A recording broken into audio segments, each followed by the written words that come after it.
We born and raised outdoors, and you've been listening to the Gritty Bowmen. There you go. We're setting up the scene, Aaron, for those listening. I wanted to ask you a lot of questions about, because you were conspicuously absent when we talked about who the best caller was in that conversation with Ty. Well, and who was the ice in the veins killer. You just weren't mentioned. No, because I'm behind the camera. I feel you, brother. I feel you. You know what you look like is like the man from Snowy River. It's like a duster, but with rain gear, right? We're here with Josh Keller, the infamous Josh Keller, and Ty Stubblefield. Why am I famous in a bad way? Infamous. That's what that means, Larry. We are Full Draw Film Tour, and we are listening to The Gritty Bowmen! You're a big fan of Ranella and what he has to say, and I am too. And that's kind of the way I look at it, is like we need to keep hunting, wolf hunting, whatever kind of hunting we like to do, and just show it in a positive light so that they can't use it against us and get that majority of the people to where they're against hunting, and then we're all screwed. So if I spot a shed early in the day, I'm ruined for the rest of the day hunting. Like everyone else is looking for bulls or bucks, and I'm just like blasting the sagebrush. It's 88 and 2/8. So put that in perspective for people. It's like a mid 190s book typical, Man. On this episode of Gritty Bowmen, Anthony Spencer and myself sit down with Sadie Kennel and Jason Wright. Sadie has been on the Gritty Bowmen once before on episode 60. I've followed Jason for years along with his friend Steve Speck via their outdoor film company, Pure Elevation. In this podcast, Jason tells us about hunting wolves, about his favorite hunting and dating methods.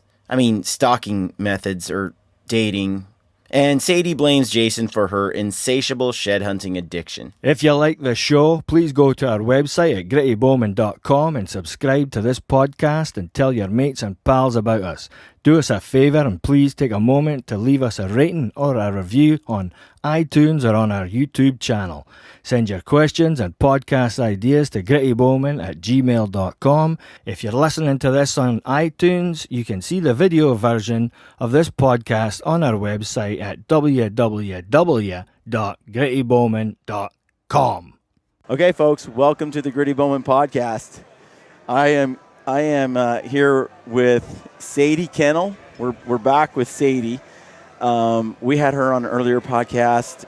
The first female we had on the podcast. On Gritty, I know. I have a title now.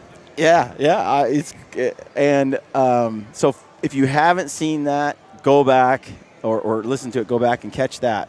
But we're here with Sadie's other half, which is Jason Wright, and I know you from Pure Elevation. I've watched your films. In fact, one of the first, I was following your stuff a lot on YouTube, and you guys went to some shoots, and I was like, and you guys were taking long shots and burning arrows like in rocks on cliffs and stuff. And Bowcast, and just been enjoying your stuff since. So, thanks. And you two hunt together. We have not had like a hunting couple on the podcast. Been wanting to, and I get a lot of requests for that. Like, how do hunting couples kind of deal with that? And so I kind of want to get into how you guys met first, and then how you started hunting together, and let's go from there. Okay. Well, that first Tamarack shoot, of course, I'm a part of putting it on with Steve and Tyler and everyone else, and so I was just up there to help out. Yeah. But it's also salmon season here in Idaho, so I went up and was catching fish. And I got my limit and came back and was finding where everyone was at. And salmon, the minute you kill them, they start to go bad, right? Yeah. So I was like, let's cook them all up right here. So we just cooked up this big old salmon feast. Not quite as good as your guys' coastal salmon, but it's still, still pretty good. And that's where... This is in Idaho. Yeah. This is 2 years ago? 2 years ago, 2 years ago. They swim a long ways to get here, so they're right. not as oily, not as much fat, but still good. And she came walking out from a tent or a camper or something. Oh, yeah. With my tent right across the way. She had some Murica pants. They're just like these red, white, and blue striped pants. I'm sure anybody who's been at that shoot that. probably remembers we were the there. Murica pants. We were there. Yeah. You were there with the Full Draw Film Tour, right? Yeah. And then And I think after that, like a friend request on Facebook. I'm not sure who friended who or whatever, and then somebody just friended somebody. Commenting back and forth until I think October. You were coming back from a hunt, I think. So he was coming back from a hunt. It was in October, and he messaged me on Facebook, I think, and he was like, "Hey, so you live in the same area, right? We live in Nampa." And I was like, "Yeah." And he's like, "Do you know where a good place would be to go to get a time lapse of these clouds?" Because the sky was really cool that night. And I was like, "Yeah, I can think of a couple places." That's smooth. Yeah, nice. I was just like, "Yeah, I can think of a couple places. Like, I can show you." And I was like, "Do you want me to drive?" Or so he was like, "Oh yeah, I still have my bike in the back of my truck because I'm just getting back from a hunt." So I was like, "All right." So and went out that night and time lapsed it and. Yeah, I taught her everything she knows on the camera. You had no interest in the time lapse, did you? So I don't know what he had interest in. I was kind of just like, all right, cool. And he was like, I can teach you a couple things. okay, so tell the taught me truth. some time This lapse is time for all to come out. When he asked you that, did you suspect that maybe he liked you? I wasn't sure. I was a little giddy. And did you like her? Yeah, I mean, I was. There's an interest there. There was a curiosity. I wasn't sure what her interest was because we talked about on like messaging back and forth, camera stuff, and that's why it was so brilliant because it really could have been construed as just like a interest thing, hobby thing. It's got in case she turns you down or something. There's no rejection there. Zero possibility for rejection. I know that is smooth. I know. I was leaving. I was living with my parents at the time, and I was leaving to go meet up with him. And my mom was just like, "Where are you going?" And I was like, "Gonna go meet up with this guy. I think he's coming here." And she was just like, "You're oddly happy right now." But yeah, and after that we just started hanging out more and almost were inseparable since. I think almost our first actual real date was on a hunt. Yeah, it's Halloween. Oh, really? Yeah. I'm a rifle hunter as much as a bow hunter, and so Halloween's like the time when the mule deer start rutting, So I was like, I'm going, and if you want to go. So I tried to pick a spot that was like the easiest spot I could think of, Because she's a girl. I'm just kidding. I shouldn't say it like that, but I just didn't know. Right. I didn't know how. He can out-hike most men, so I'm actually thankful that he picked a spot that he thought was easy. I almost died, I swear. Yeah, he thought was easy. I fell really hard, too. It was a pretty good. I think we did 7 or 8 miles that day and some steep country, so it wasn't like a walk in the park. And her inhaler, her asthma. I have asthma. Yeah, I have asthma pretty bad. I'm paused up there and I hear her back there wheezing. I'm like, I better stop. I better stop by again. But she did good. I was impressed. Yeah. That's the first time I've ever taken a female hunting, so I didn't know what to expect at all. Yeah. So, and we're used to just murdering ourselves, going in the stestupidest places possible. Yeah. So it was we saw some cool stuff that day. I fell really hard, hurt my leg. We watched a 180 buck get shot right in front of us. That was kind of salt, and I was like, I think, did you mention that in the last podcast? I thought you said something about watching a buck get shot out from under you. Oh, that was on her. That was on my hunt. Oh, that was on your hunt. That's right. Okay. Yeah. So you go up there with Sadie. You do this hunt, and when did you? I mean, you just keep going out on more dates after that, more hunts. I mean, I think we're kind of inseparable after that. Really. A little bit, You clicked on that? Well, for me, every weekend's a chance to, go do something. Yeah. Like if you're sitting home on a weekend, you just wasted a weekend. So, and she's down for basically everything as far as that goes. We steelhead fishing, shed hunting, wolf hunting.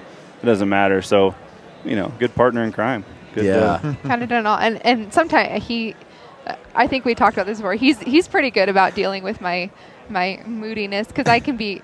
Jason, when I don't have enough food or I don't have enough sleep, I am cranky. I am not a happy person. It's just. And he's not lying. You just need to eat some food. Eat some food right now. And it's funny because he's like, babe, I think you need some food. And I'm like, I don't need food. I just need you to be nice. They need down to me like that. They need you on that Snickers commercial. I know. They need to start carrying Snickers with me. Oh, boy. So, was there some weirdness hunting with a girl? Not a whole lot.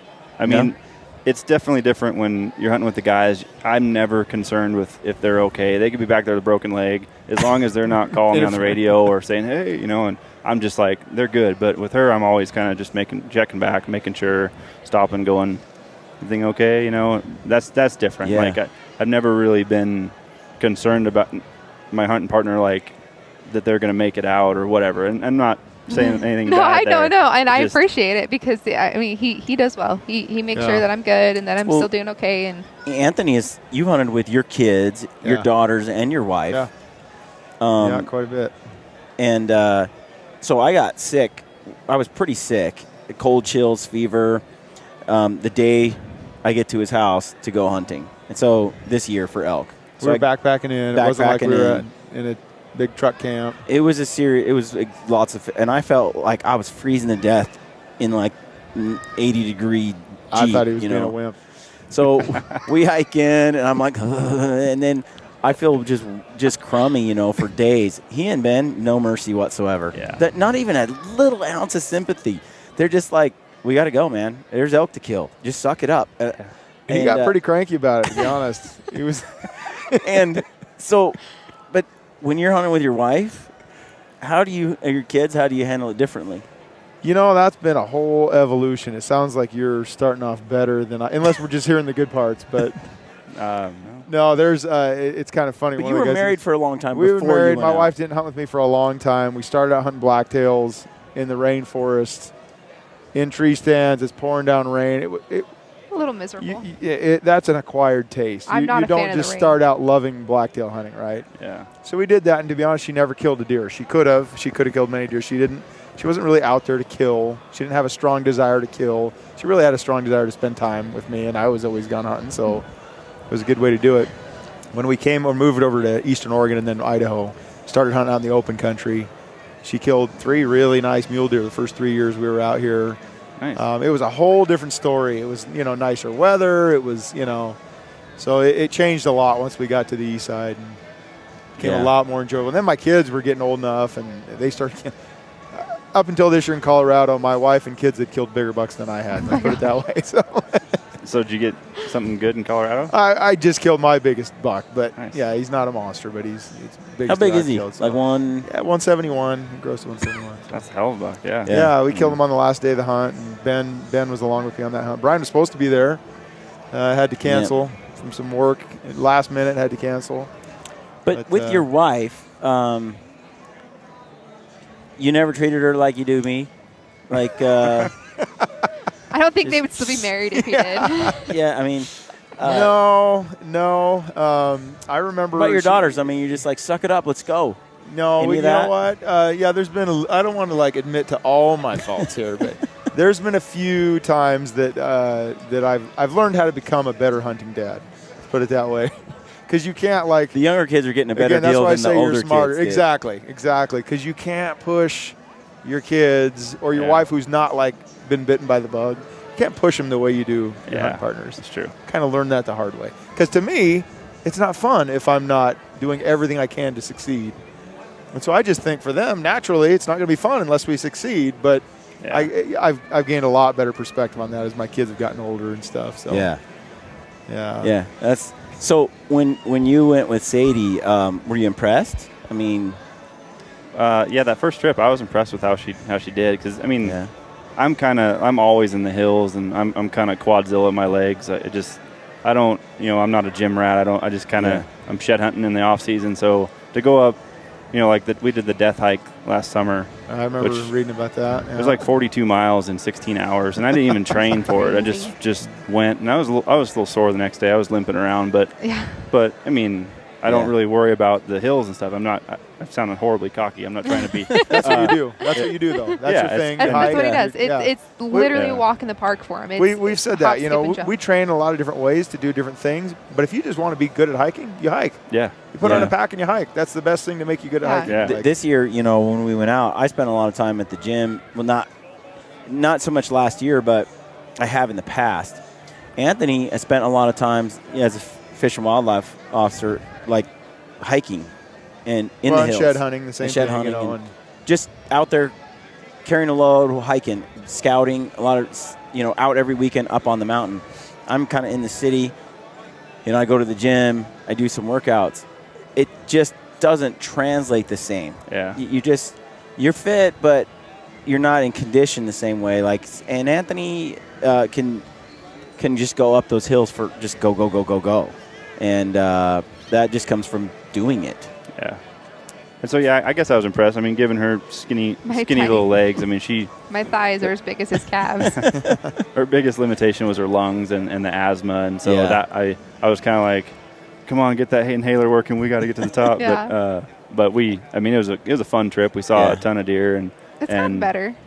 Sadie, when did you get really excited about hunting? Were you excited before you met Jason, or did it grow after that even? I think a different style of hunting grew after I met him, but I mean, I liked hunting before, and that was kind of my thing. I mean, I did it before, and What was hunting like before that, though? I kind of know what your hunts are like now, but what was it like before? Constantly.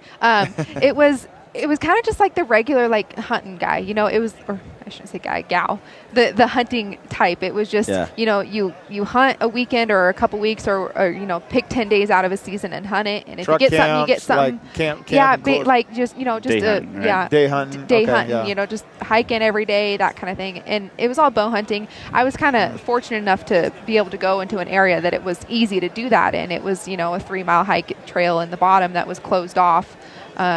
And just elk piled in there, so it was really nice. I was kind of spoiled that I didn't have to work harder than I that was ever with did. Dad, brothers. Who were you hunting with at that time? Old hunting partners. Old hunting. Okay. Yeah. How do you think hunting has affected your relationship? It's been good and bad. Just because I got obligations with Pure Elevation. Like this fall, we went to Alaska hunting moose, and that was kind of tough for her because. Going out solo is just tough, especially backpacking for elk by yourself. So, I guess it's kind of. Yeah, I don't really have a hunting partner. I don't have anybody else that I know that would be willing to hunt with so me. So he just left you. And guys are kind of weird about hunting with the girl, and they're not sure how it's going to be. And I mean, it's either you're going to date them or something. I mean, and I don't have my brother doesn't hunt, so he's kind of my sole hunting partner. So when he's remember going hunting with Anthony, and he's like, "I'm going to bring my daughter on this hunt." And I'm like, "Okay, well, we'll see you around." I want him to bring his daughter for him and his daughter, but I don't want his daughter to slow me down or And she was younger then, but. And that's kind of how I feel like with him. He kind of has to cater to me a little bit on some of the hunts because he knows and I know that he can just go for miles and miles and miles. Not even have to worry about it. And he kind of has to limit himself a little bit because I'm with him and I don't kind of quite have that go that he has. So we're still trying to figure out that balance with hunting. I mean, last season was really hard and we ended up compromising, and I ended up getting to go out on that first rifle deer hunt. So, Jason, what does that do for you? Like, I imagine just with your go, you basically don't have anything to inhibit you from just going wherever you want, as fast as you want, just hitting it as long as you want. And now you go hunting with Sadie. Did the reason you're hunting change? Did what you're trying to get out of your hunt change? Or is it still the same for you? It's gotten to where it's still the same. She's getting to where she can go wherever I can go. Some of the steeper stuff, the trekking poles are a blessing, but it would go a little slower on the steep stuff. But it's getting to where we're going to have the same hunts lined out, same goals. It's just, for me, it's like a time commitment for me, my biggest limitation is time. Like, I want to have time to go hunt with the guys and do Pure Elevation stuff and try to film whatever we can, and then also make time to take Sadie, too. Which is tough when there's only one September. So you mentioned weekend hunting, though. Give us an idea of what your days of field looks like typically in the fall. How much time do you get? I don't know what you do for a living, but how much time do you get? Well, I only have 2 weeks vacation a year, and those happen in September every time. And I don't really know. Hunting after that. Yeah, it's just, and I'll try to do a 3-day weekend every weekend I can. It's just because it's hard to get. Yeah. There's no sense in packing in somewhere for an overnighter than packing all the way back out. Right. So I think for my deer hunt, we packed in on a Friday night. Oh yeah, it was just a 2-dayer. I got to camp late and then came out Sunday night. And we're famous for doing that too. You get to the trailhead at midnight and just start hiking until you are tired, and then throw out your tent and wake up and keep going. And right. So that was a long weekend, but that was pretty cool. It was cool to see her shoot her first buck for sure. That was really rewarding. So you caught some candid moments on camera on that hunt after she shot that buck. how did she feel about you snapping photos of her in that moment? I don't even think she realized it was at first. She was it was like just a flood of emotion came over, and and I can tell she's just giddy. It actually got me a little bit. I started getting a little emotional just seeing how excited she was, and so I'm like, I gotta take pictures of this, and so that was cool. It is cool to capture those moments. We were talking about this earlier. Yeah. A lot of times that's when people shut the camera off. Yeah. Right? They get it on. They get the shot, and they think, okay, I'm done. They shut it off. Really, the money is after that. Yeah. Right? That feeling and that emotion. You can't recreate that for sure later. You know? And I'm not one that ever really likes to be in front of the camera. Like, it kind of seems like it sometimes. Sometimes, I mean, it's kind of cool to have pictures of yourself out doing stuff, but I'd rather be behind it and be the one taking the pictures. So it's kind of cool that he got some cool shots and snapped some of those candid moments. Yeah. And you shared them on social media too. Yeah. And that's cool because I think it gets conversation going. Mm-hmm. I've seen you post there was an article about, somber. Stop crying when you shoot something. Yeah, the somber kill photos. Yeah, right. And you got these guys that are like, so then you got the fist pumpers, that are like the grip and grin. And anyway. Oh, that got me fired up. Yeah, it did. Because mine were all somber. So the thing is with those pictures, and I wasn't actually going to share it. Yeah. I wasn't going to. I never planned on it. And it was about a week before I finally did, or almost a week. And I kind of let it sit because I wanted to keep that moment. And I was like, I'm not sure if I actually want to share this. I kind of like just having that to myself. I don't.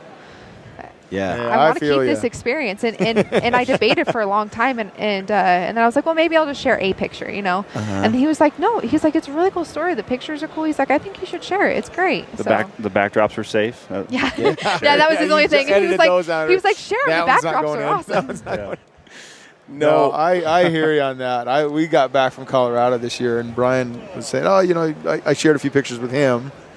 And he was bugging me to get some out, and for some reason, everything we do, it seems like the last couple of years, is in public view.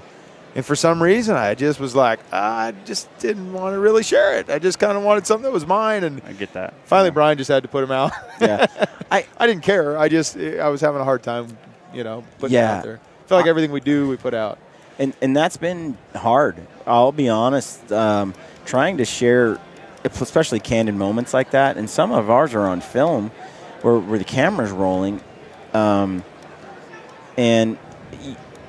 anytime you open up and you show, whether it's excitement or whether it's tears or just emotion at all, you just open yourself up for criticism. But you also, it sparks conversation. It also is real, and after a while, I'm like, I'm not going to hide from just being real. We'll just be real, and people can like it or not like it. Yeah.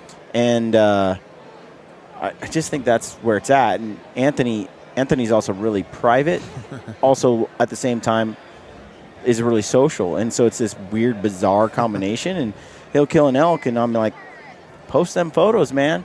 People want to see. They want to be, they're excited. And he's like, I feel like it's bragging, man. I feel like it's just this. And I'm like, dude. I get that. Here's the thing, though. It's weird because I can look at other people that put their stuff out that I don't think they're bragging. I mean, you can look at some that you do, based on their history. Yeah.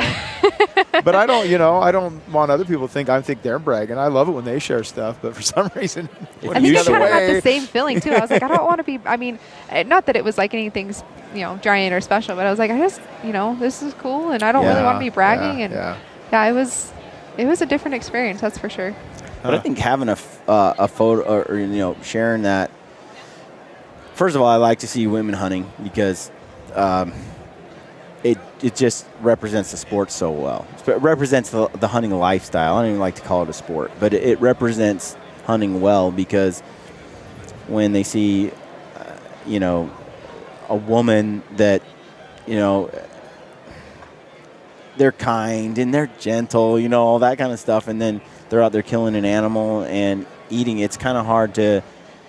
It's really hard for, I think, anti-hunters to make us look like the stereotypical bad dudes, It's really hard. It just confounds them. And the more and more women that come in and are embracing it and doing it, the more that message of it's changing the perceptions of hunters, I guess. Yeah, because it contradicts their perception of hunters as knuckle draggers and just Neanderthals, and it's like, here's a lady doing it. You know? And you guys did your horn tree, you know, where you take all these antlers that you found. I know they're antlers; they're not horns, but I'm going to call them horns anyway. I call them horns it's so much easier. Yeah. We decided why people like to call them horns because it's easier to say. It's one syllable. One syllable. Yeah, I like that. You take horns though, and you make your Christmas tree out of it, and it's just this really cool. You guys did a time lapse of it, put it on YouTube and Facebook.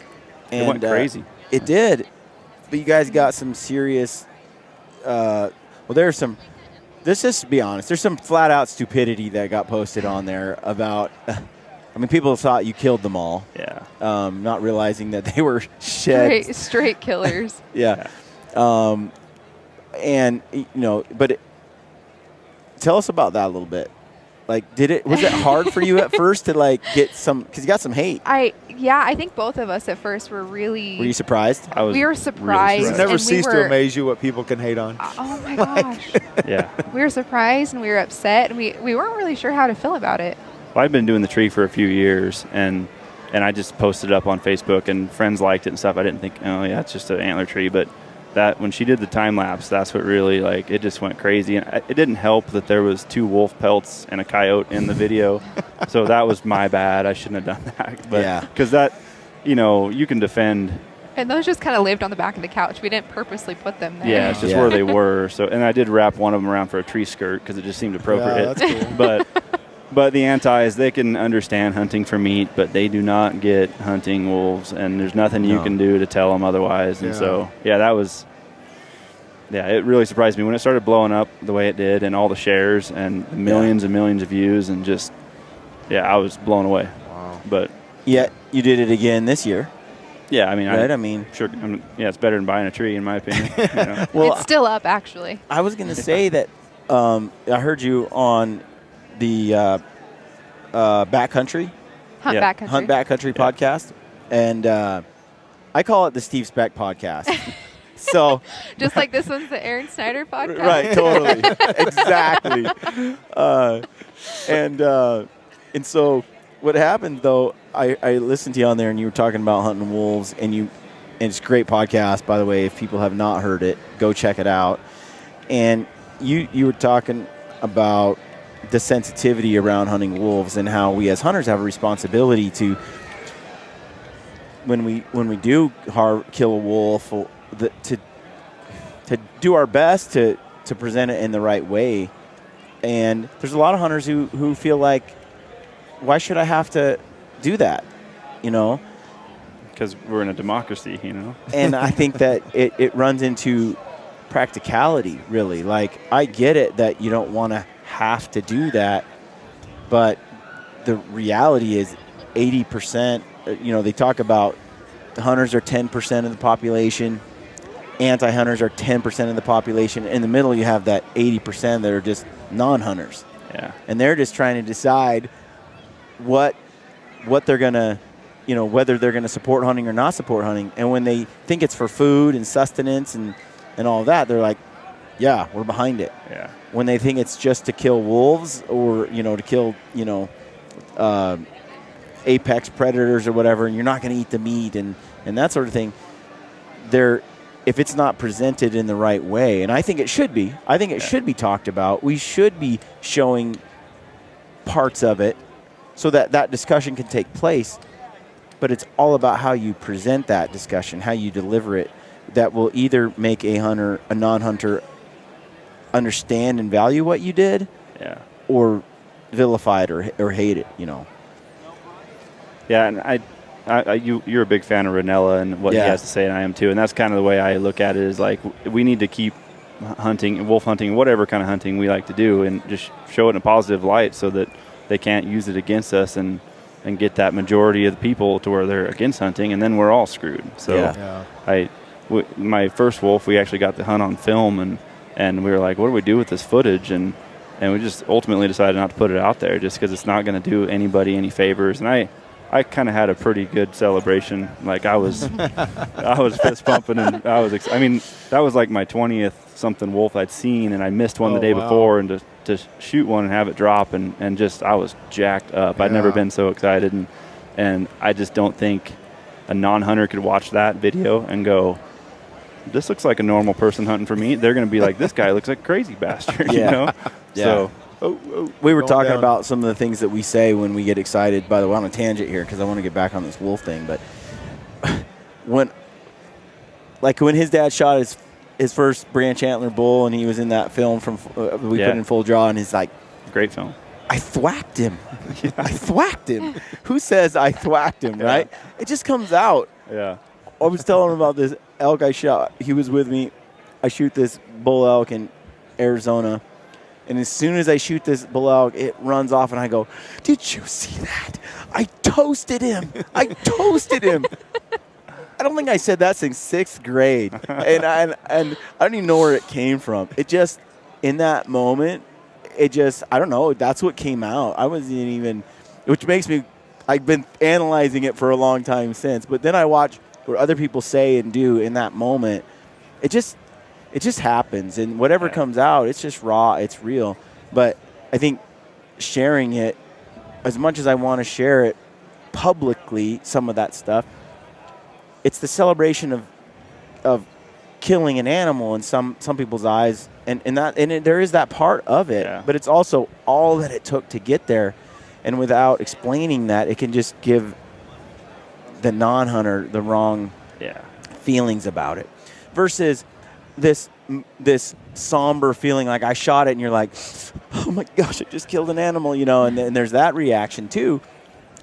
And I think there's that. Then you get the macho hunter who's like, dude, what are you? It's the circle of life. Get over it. Yeah. You know? Yeah. I think it was like a mixed bag of emotions for me too. It was like all of that in one. And you know, I think the somber thing, you brought it up, kind of upset me so much just because I was like, why does it matter how you feel? Yeah, that's the thing. We don't need to box it up, really, everybody does it for the same reason, but why does it matter the feeling that you get afterwards? Yeah. I mean, everybody has a different reaction and feeling to it, and whatever that feeling is, great, have it, do it. Yep. Fist pump or cry. I shot this blacktail this year, and then my brother helped me go and recover it. It was late at night, and he shows up, and he's like, and I'm like, well, yeah, I shot it, and da-da-da. And I thought it was a pretty good hit. I was pretty sure I got it. And he's like, and I just, about a half hour after he was standing, he's like, bro, are you happy you shot this thing, or what? What's your problem? And I'm like, because I kept going, I don't know, man. I felt bad about shooting it. I really did. And there was a part of me that was like, I'd seen this buck before. You know, I'd seen him on trail. They had a history. But I also wanted the meat, and I also wanted, that's what I worked for, was that moment. And I had this, more than ever before, this really strange mixture of emotions where I really was sad that I shot it and super pumped that I shot it. And my brother's like, well, which one is it? And well, it's both, dude. It was both. And Anthony doesn't really get that. No, I get it. I get it. Yeah. I think that was absolutely. kind of my exact feelings too. It was kind of both of it. And Aaron doesn't get it really. He's just a killer, dude. I've got some contradictions too. I love when I get an animal, but I'm bummed my hunt's over. I don't care when it is, unless it's the last day. I'm like, I'm done. I can understand like, that. I wait all year for this, and I want to get one, but there's especially if it's early. Like this year, we had Ben and Brian coming to Idaho to elk hunt. And Ben, we knew Ben was priority. He'd been flying out on our hunts for 6 years and hadn't bought a tag. Flying from Virginia and just helping. Oh my gosh. 6 years straight, he'd never bought it. He could have. He just, no, I'll just come and help. Just never did. So we were going to make it all about Ben. Well, I'm an opportunist, so I'm thinking, well, he's coming this week. That means if I can kill him before, I don't have to wait for him to kill him. Evidently, I had too much faith in Ben. Anyway, but I killed one early. Rusty. And I was like, I was pumped to be able to just help them. But, the hunt's over, man. You wait all year to hunt. It's kind of a contradiction to succeed, but then, no, you're done. That was kind of your feeling, too, I think, after you got your buck this year. Oh, no. Did you get it early? No, I got on the last 45 minutes of the last day of the season. Rifle season. I was happy to be done. I was like, this has been a long, frustrating season. I was ecstatic to be done. But I've had it the other way where, like the sad and happy. In 2009, drew a good tag and scouted this buck for like 47 days. I've been watching him. That lefty, right? Yeah. So when I finally got him, I was stoked, but I was also just like, I was sad that I killed this giant deer. Like especially when you have history with him like that. Yeah. So I get that, but usually I'm pretty just. I'm excited that the season's usually I'm fairly ruthless and I'm thinking about the stakes, but now and then there's some sort of, especially with blacktail, I'd say it's just for me. With elk, I generally don't feel. In fact, I've talked about this too. The harder that animal makes me work to kill it, the more I feel zero guilt about it. Oh yeah. And it's like if I have to climb this mountain, chase this elk down to the bottom, follow it over here, and he's blown me like 3 times, and I finally kill him. Like, that's right, I killed you. It's like this, Ranilla was talking about fishing, and he's like, I'm fishing, I'm reeling it in, and the fish is following it. And if the fish bites it, I'm like, I like that fish. That was an awesome fish. I have a lot of peace and love for this fish. He's like, if it like dodges my hook and turns off, I'm like, you mother, you stupid, you. And it's this evil fish that he can't stand, And it's like, it's sort of the same way. I'm focused on getting that elk, and when I don't get it, when I finally do get it, I'm like, that's right. But if I walk in and I just call and it walks in and I shoot it and I didn't, and there was no, I'm like, what a special animal. I feel so much compassion, and it's no wonder it's so hard to figure you out, man. ultimately, it's all about me. I mean, at the end of the day. So anyway, yeah. So hunting wolves. How do you feel about it now? You've done it, and you love it. You killed how many? I've got 2 so far, and which are both just luck. I mean, people think there's more to it. It's a lot of just going out and coming home empty-handed, but doing it a lot, and then you finally run into the pack. But no, it's to me, it's sounded like some tough shots too. Like, yeah, I'm not the best with the rifle, but the first one was 125 yards and I missed on the first shot. So, but the second one got him, and then the second wolf jumped him at 40 yards, and like John Wayne, not really, but I felt like I shot from the hip and then shot on the run after that and got him on the last. I've never emptied my gun before that, and it was the last shot at 300 yards, and so it was lucky. But no, I think wolf hunting's awesome. It's when you get into them. When you don't get in the wolves, it's basically nature hikes. Yes. I mean, you're just out there taking your gun for a walk. Yeah, it can be pretty boring and cold and miserable, but it is challenging. They're hard to find, and when you get into them, they're howling. It's just like when you're bugling to a bull. Except for it's a little bit more eerie. The hair on the back of your neck stands up, and it's cool. Have you ever been in a pack that howls or around howling wolves? Yeah, I have in the Eagle just a couple of times. The most eerie thing, and I got to experience that for the first time. Yeah, that was cool. She did the late. There's a late bow hunt in Idaho for elk, so you're kind of hunting elk when they're migrating down after the rut. It's November, so. We were in some deep snow. It was 9 degrees. Yeah. Cutting wolf tracks across the road, but the snow was so crystally that we couldn't tell if it was like 2 days ago or right now, because the snow would just crumble. Mm-hmm. And I had the rifle and she had the bow, and I was like, let's just stop and howl on this ridge and see what happens. Yeah. And so we howled for a couple minutes. Not even that. Maybe a minute. Your voice howling? Howled a couple times. Yeah, just with our voice. We didn't have a tube or anything.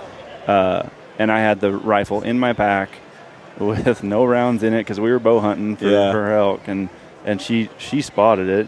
She looked down the hill, running out from the brush, and really. Oh, and he was a beautiful, white body, gray back, and kind of had that tan stripe down him. And I'm just like looking at hitting him. I was like, but look, it's right there. Oh, I didn't even know what to think though. 180 yards. Oh, man. But I had to convince myself that it wasn't a coyote, because I was just sitting there and I'm like, it was kind of like my mind was playing tricks on me, because we were howling. Yeah. And I was like, that's a coyote. Am I seeing what I think I see? No, that's a coyote. No. I was like, that's too big for a coyote. That's a wolf. Yeah, it was so cool.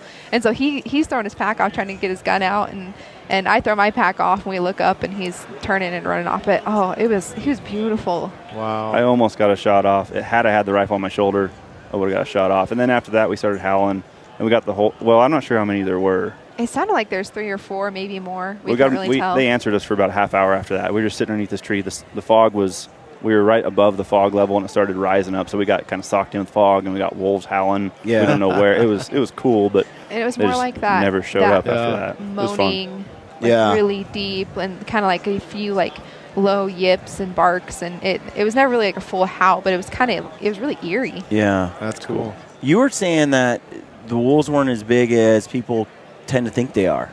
Yeah, I mean, if you break 100 pounds, you hear stories of 200-pound wolves. Yeah. Really, a wolf over 100 pounds, that's a big wolf. Yeah. I mean, my first one was 73 pounds, and then the second one's 85. And if you look at the pictures, they look big. The biggest one ever killed in Idaho is in the 140s, I think. So these stories of 200-pounders. I can't remember the guy's name, but I listened to an interview of a guy that was some head wolf something or other, and he gave all these numbers that I'm going to butcher. Yeah. But he had been on like, I can't remember if it was 100. It was a lot of wolf taggings. Oh, yeah. And I think he said the biggest one they'd registered is like 125. Really? And he's like, so people that think they're 180, they're 200 pounds, he's like, it's just not reality. They're just not that big. That said, I mean, I've done some protection work and bite work with dogs, and you get like a 50-pound Malinois come on, latch onto your arm in a bite suit, and you see what they can do. I used to think, if a dog came after me, man, I'd take it down, right? 50-pound lab, I got that. I do 40-pound, that's right. I do CrossFit. There's an exercise for that, I think. There's a WOD for that. There's the wolf killing exercise WOD. Wolf killing wad. The wolf killing WOD. Seriously, I do this workout. I do this this thing in my head. Well, then I actually work with dogs. These little tiny dogs they're just vicious. They'll tear you up in minutes. You've got a pretty good scar on your heel, I think, from being dragged across your yard by a dog. Yeah, I got bit by a dog, but he's 150 pounds, and he bit my through my shoe, the sole of my shoe. He was just being friendly. He was just trying to get me to.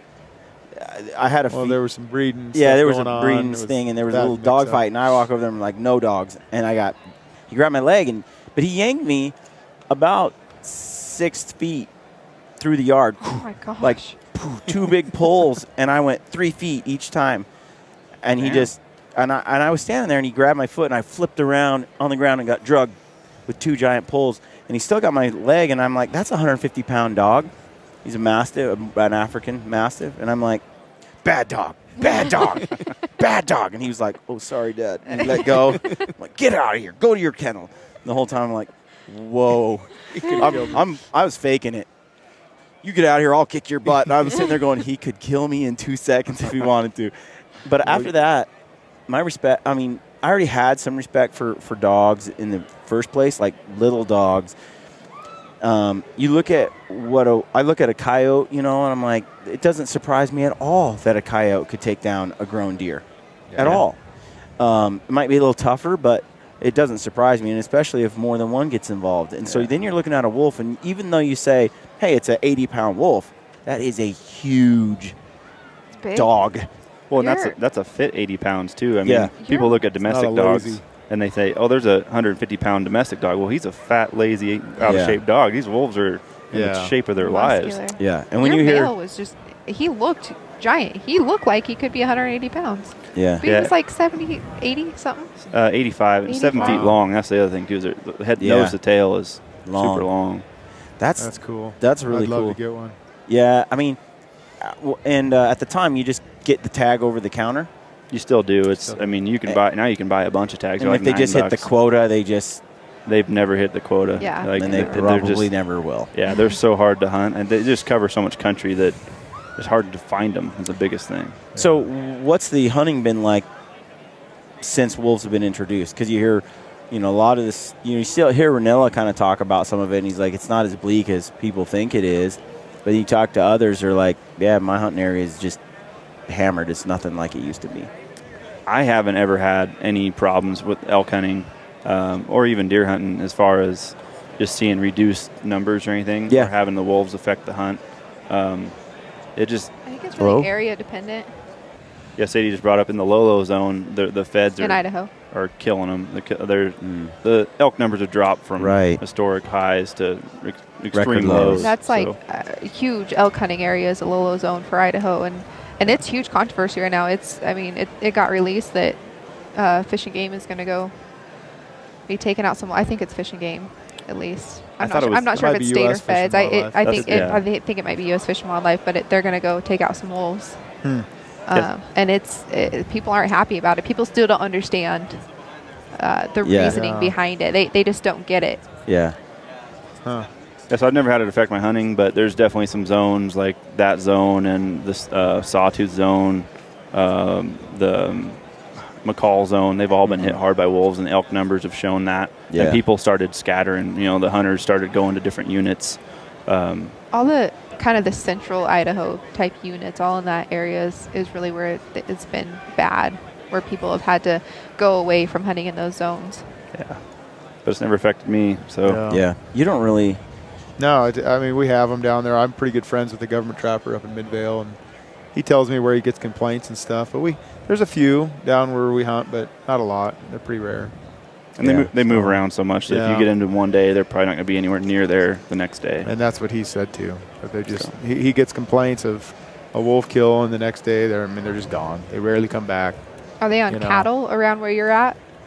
There's sheep and cattle. Killing the cattle, yeah. A lot of sheep. Is your Weezer area? Yeah. He gets a lot of complaints up in that McCall area. Yeah. Jason, what is your favorite animal to hunt? Mule deer. Thought so. That's a no-brainer. I'd like to have seen a little more of your Wyoming hunt. It was at the tail end of your full draw, probably because it was a full draw film tour, right? It was an archery film tour, rifle kill. So I didn't get as much as I would have wanted out of that. I was telling the guys, let's just leave it out. The rifle's involved.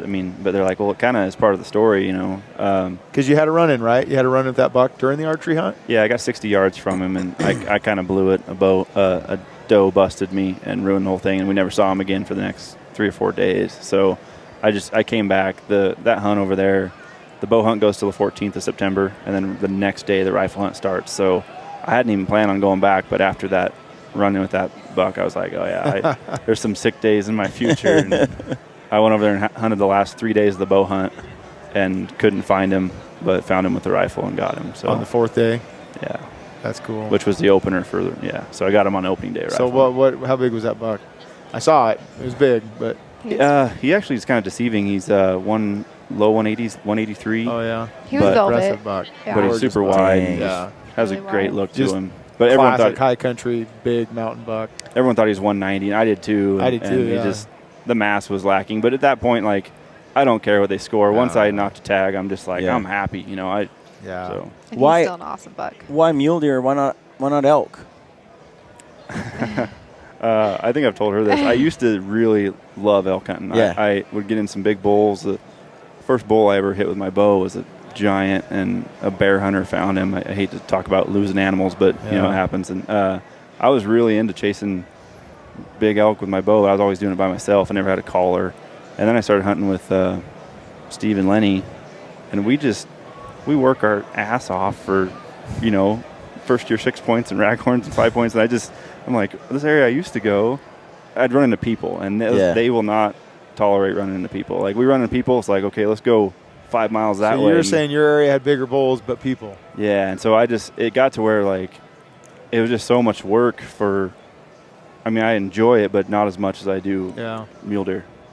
This season, I'm out there with these guys, and I interviewed Ben too, and I'm like, I think I asked him, so what about this hunt? How's this hunt been for you? Has it been fun? And he's like, I think anytime you can get out here in the wilderness, it's just fun. I'm like, that is such BS. This has not been fun. This has been a grind, a just mental grind. Well, we've talked about that. Some hunts are fun while you do them. Some hunts are fun in hindsight. Yes, and that's kind of what I was getting at is elk hunting for me, and it depends on how fit I am, really, how much time I've been able to dedicate to being in shape before the season starts, because there's absolutely no question that at times, it's fun to talk about it afterward, but during, there's nothing fun going on. It's just mental There's toughness. a lot of hard with a little bit of fun. No, and Brian, you've mentioned lately that Brian's not someone who gets we could see a 300 class bull, we could see 350 bull, and to Brian it doesn't really matter. He's not more excited at the 350 bull. It's kind of like, I'm like, seriously, there's a 300 here and a 350 there. they're the same. I don't get that, but This one's closer. Brian, I don't you've get talked that. a lot lately about you've been branching out to other species That's where we've been so hardcore elk hunters for so long, and me and Ben kind of still are. We're starting to catch the mule But deer you bug. went mule deer hunting this year. No, Was I it know. not I'm a catching blast? No, I love mule deer hunting. I've been since I moved to the east side and left blacktails. I miss blacktails like crazy. But How does that compare to elk hunting for you? I mean, are This you is what it even is. Elk thinking hunting, about a you've- switch maybe, or like a more focus on one? That, I've hunted a lot more desert mule deer. Okay, so not so much high country, other than Colorado this year. But my experience has been elk hunting is a whole bunch of work with little glimpses of just awesome. And mule deer hunting was out in the desert and in the rut tags I've had has been just less work and a whole bunch of fun. Day after day, I'm getting stalks and encounters and again, I know that's not necessarily high country mule deer hunting. That could be different. It's probably more like elk hunting, as far as a lot of work, one or two good stalks. But Yeah, it's more like that. yeah, but the desert hunting I've done and taken my wife and kids out to do, I think I'm going to get some desert mule deer hunters. They're going to crucify me over this. I think desert mule deer are fairly easier than what I've had out in the high country. Because I've been up high country chasing elk and thought I'm going to dedicate this day or this small trip to mule deer. They flat out stumped me. I have had a hard time up in the high country and out in the desert. And maybe it's because I work 40 hours a week in the desert. Every week I spend first of all, my whole year in the desert. we go out to the desert, and he's like, deer, deer, deer, deer. And I just am like, where? That's him. And All day he long. spent so much time out there for his job that he's just got this eye for it now, sizes, colors, and he'll spot them. And then, there'll be a deer bedded, and he'll just upright in the middle of the desert when its head is turned, walk straight toward it. It looks like that to him. No, I actually look up to the guys who are getting it done up in the high country because, again, I've dabbled in it, and so far I've never killed a buck up in the high country. Big Kill buck. bulls, I've never killed a buck up in the high country. So I look up to the guys that are getting it done like you guys up in the high country every year. To me, that's Man, finding them in the desert though, that's a homework, dedication, going day after day, just trying to locate them. That's the hard part about the desert. It's covering ground. But they're more predictable. They got their daily habits, right? Well, and They- we've been and hunting then- the rut in the desert. And I we've mean, had a few rut tags. Well, on this Colorado, it was a third season Colorado tag, so they were starting to rut, and I'd never been to Colorado, but there was flat out a lot of deer there. There's no two ways about it. There was a lot of deer. It's kind of hard not to spot them when there's so many deer around. But so, yeah, I don't know. I just curious. I thought mule deer would be your thing, but The other thing It is for his mule deer, thing. yeah, a little bit, is that to me the harder you work, the more reward there is for mule deer. Like elk hunting, you can hunt every day of the month, and you might not get on a herd bull. You might not even have a chance at a herd bull. But if I hunt for deer every single day, I'm going to find something worth, something that's going to get my blood pumping. So that's What's your part of other it. reason why you like mule deer so much? There's the big reason. it's got to be that they're easier to pack out. Has something to do with the horns. Oh yeah, I mean if you've seen one elk antler, you've seen the rest of them. see, that's what. They're all the same except for the spider bull. They're all, a little extra. But mule deer might throw More out character. a sticker. Exactly. Yeah. That's So- kind of what I think too. Is like with blacktail, I get excited because every buck is so unique compared to the other one, and the same I'll give thing you with that. mule deer. You just get these. It's yours. This buck is yours. It's unique. It's got this. They're not all the same, but when I look at elk, a 6x6 bull often is just a 6x6 bull. Yeah. And that's how I see Maybe them. it's just the sheer size thing that But- I like. But he's been spending a lot more time looking at elk, hunting for elk, and I think that he has an eye for it. It's anything you've hunted, like a blacktail I've hunted a long time now and spent a lot of time trying to master. So now when I look at a blacktail, I appreciate it in a way I didn't 10 years ago. And I think I remember when you first came over and saw my blacktails when you started bow hunting, you were like, yeah. what are these little deer? Yeah, they it's were like- record book bucks, but damn, they were these little deer. and Sounds like something I would say. yeah, I still get that a lot, especially you have blacktail mounts when you live in Idaho. You get some funny looks. Yeah. People are like, Oh, I why would imagine. you mount that? Yeah. Unless they recognize the double throat patch Right. skull, Yeah. that's not a mule deer. Yeah. But when I'm with him and this year and he's glassing up bulls, he knows each bull. Like, this one I know, that one I know, this one I know, and this is this guy's name, this is this guy's name, and that kind of thing. And I can forget anything, but for some reason, racks stick in my mind. Yeah. The little I'm with intricacies of racks. and I'm looking at him like like stick a in my walking mind. book of just record book deer. He can tell you probably like most record book deer, what they scored, who killed them, where they Yeah. were killed. My memory's fading, but yeah. Yeah. I just think some guys are wired that way.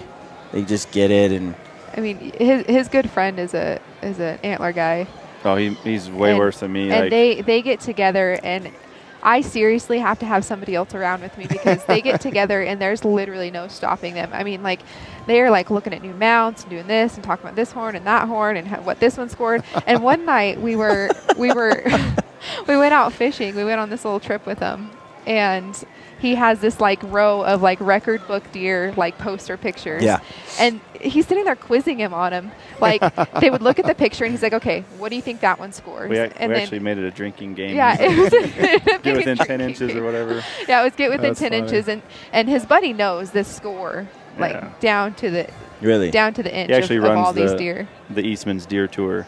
So Oh. he's like a, yeah. if it's a trophy animal, he knows, He knows like about what it. county it was shot in by, Yeah, whose yeah. sister's cousin's uncle, brother shot it. You know, like, So wow. shed hunting is something you guys are big into, right? Yeah. He kind of got me into it a little And bit. so I'm hooked now. Anthony's kind of getting addicted as well. He's got the bug. Shed hunting is weird. It gets in your blood. It I find does. myself hunting now. When I'm out hunting and I'm looking for sheds, I'm like, what am I doing? It's bad, yeah. If I spot a shed early in the day, I'm ruined for the rest of the day. Yeah. Like, everyone else is looking for bulls or bucks, and I'm just like It's blasting true. the sagebrush.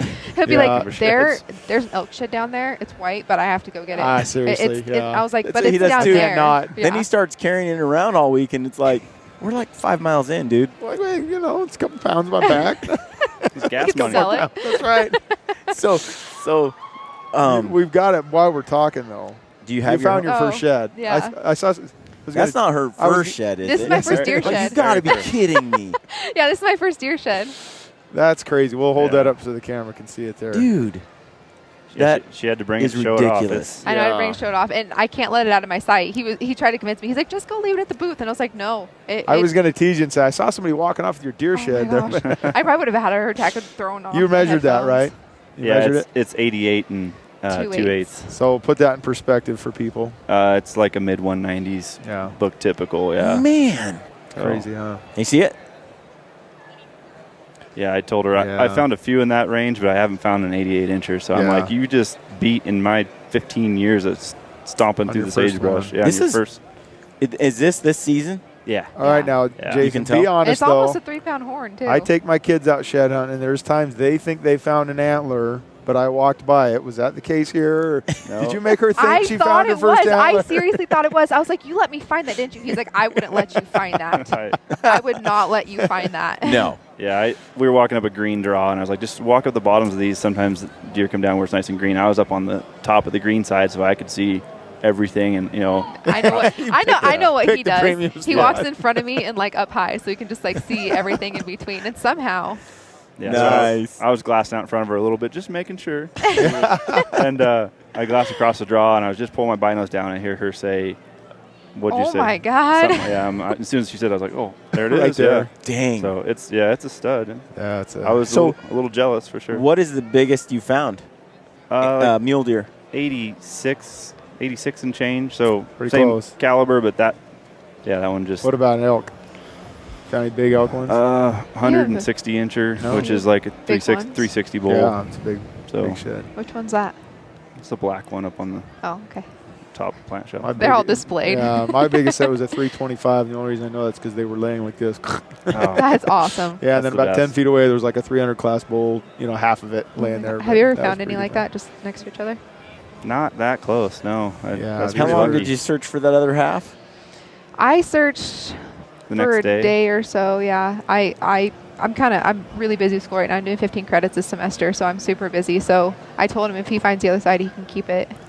Yeah, so I've been out 3 or 4 times since then, and there's a lot of people that hike it, so it's probably picked up already. Yeah. Or it could be on private. Can Speck's dog find something like that? Maybe. She tries really hard.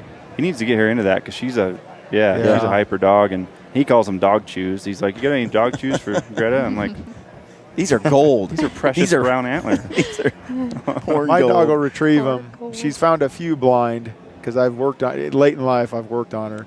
She's found a couple just blind, casting her out. She'll come back for one. But usually what happens is I glass them up, get within a couple 100 yards or 150 yards, and I'll cast her, and she'll get it every time. Yeah. She knows what she's looking for, but That's cool. I'm trying to convince Jason that we need a shed dog.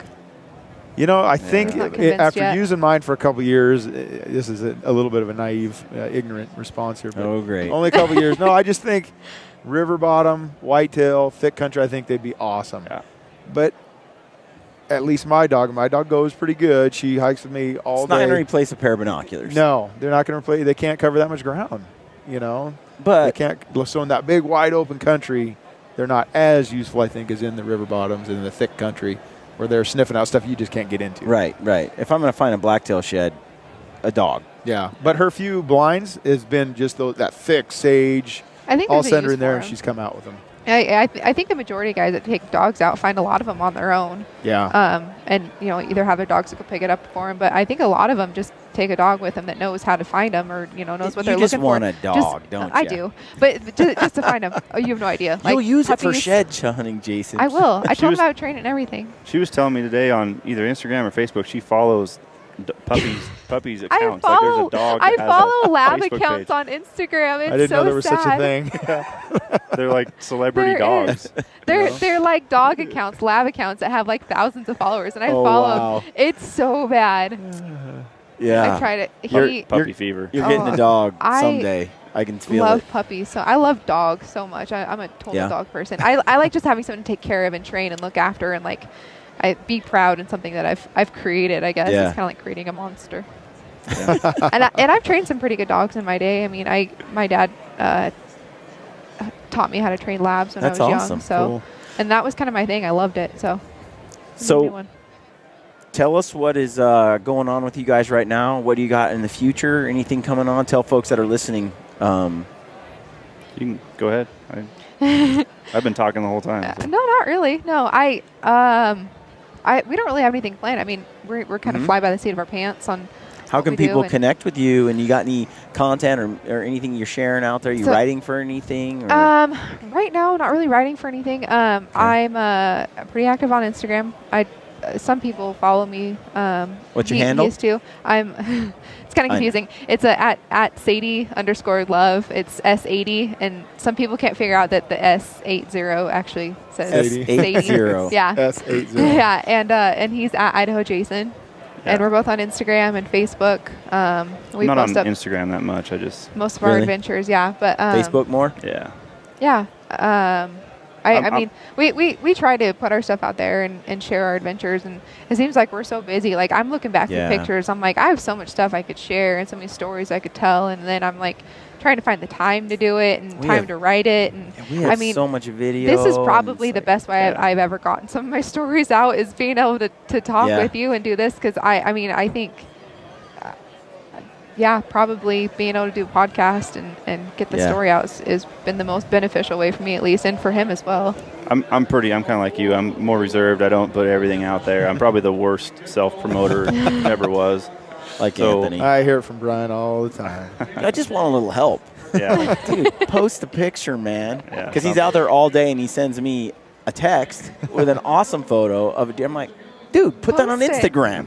Post it. And he's like, no. Yeah. Whatever. Yeah, so I'll put some stuff out on our Pure Elevation Facebook page, and Tyler Crockett, he's been doing the Instagram side of it. So Yeah. actually, in most of the Facebook side of it too. Tyler's been I've been on it lately. slacking. He's been. Has he? I think the big thing that they had come out, Tyler made up a meme.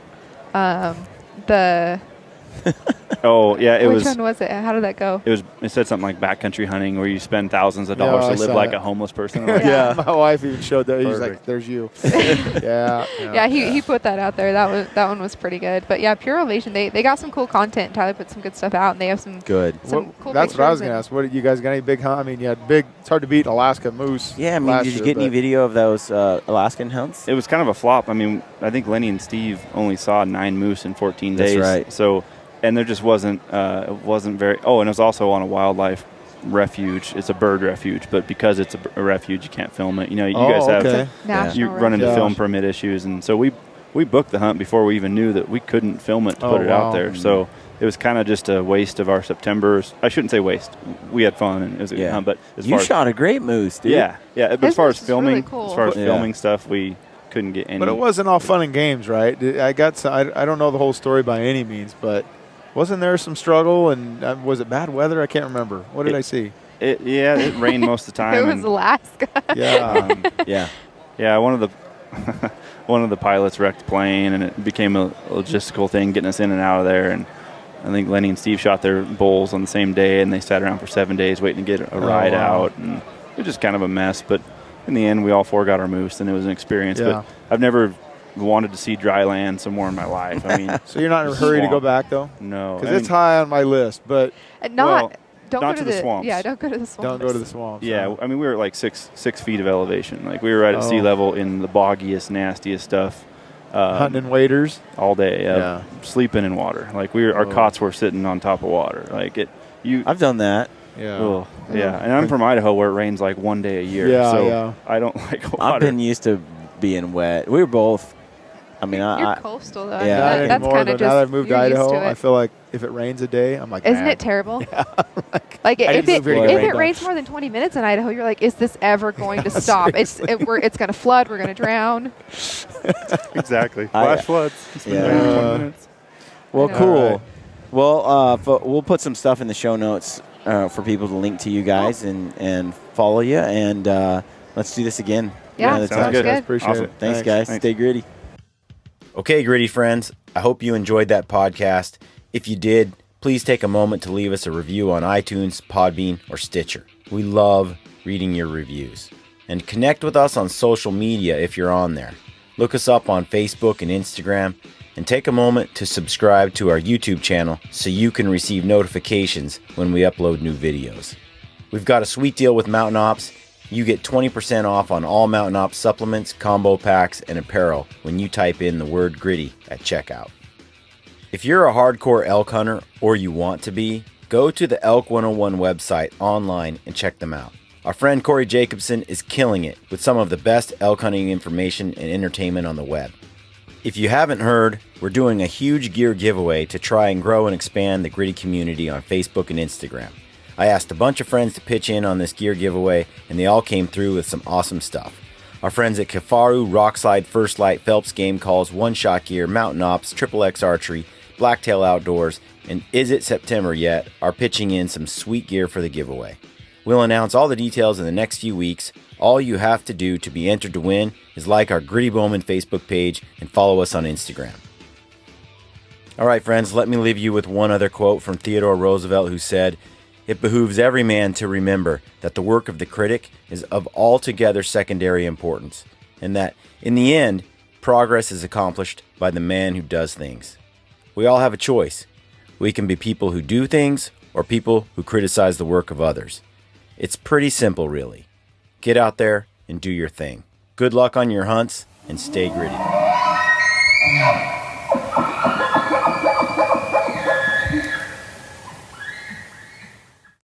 This is Ty Stubblefield, and you're listening to the Gritty Bowmen. Gritty Bowmen.